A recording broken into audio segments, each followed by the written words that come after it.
न गाइस, आज हामी होइन कामबाट भर्खरै आएको होइन। अहिले 8:30 बजिसकेको छ। हामी अहिले ट्युको जङ्गल छ होइन, यहीँ हेर्न सक्नुहुन्छ ट्युको जङ्गलमा छ। अहिले बिचमा हाम्रो स्कुटी बिग्रियो क्या। स्कुटी बिग्रियो भन्दा नि स्टार्ट बन्द भयो। खै सायद तेल सक्यो भनौँ कि यार, तेल नि छ छैन त होइन, के गर्ने यार। अब बिचमा तेल ल्याउन जाउँ भने पनि यस्तो छ, भाइले स्टार्ट कि हानेको हानेको छ होइन, स्टार्ट गरेको छ, अहिलेसम्म स्टार्ट भएको छैन क्या। खै यार कस्तो हो, अब हामीलाई नजानेर हो होइन, यदि जानेर हो। यस्तो जङ्गलमा छ होइन, यस्तो होत्यारो जङ्गलमा हामीलाई भोक पनि लागिसकेको छ होइन। अब के गर्ने यार, काम नगरी नहुने होइन, एक पेट पाल्नको भयो भने काम त गर्नै पऱ्यो रहेछ होइन गाइस।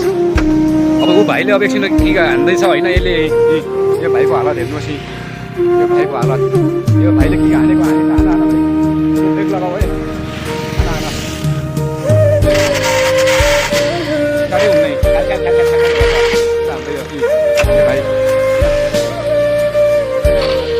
अब एकछिनमा यो भाइले चलाउँछ होइन, एकछिन म चलाउँछु एकछिन।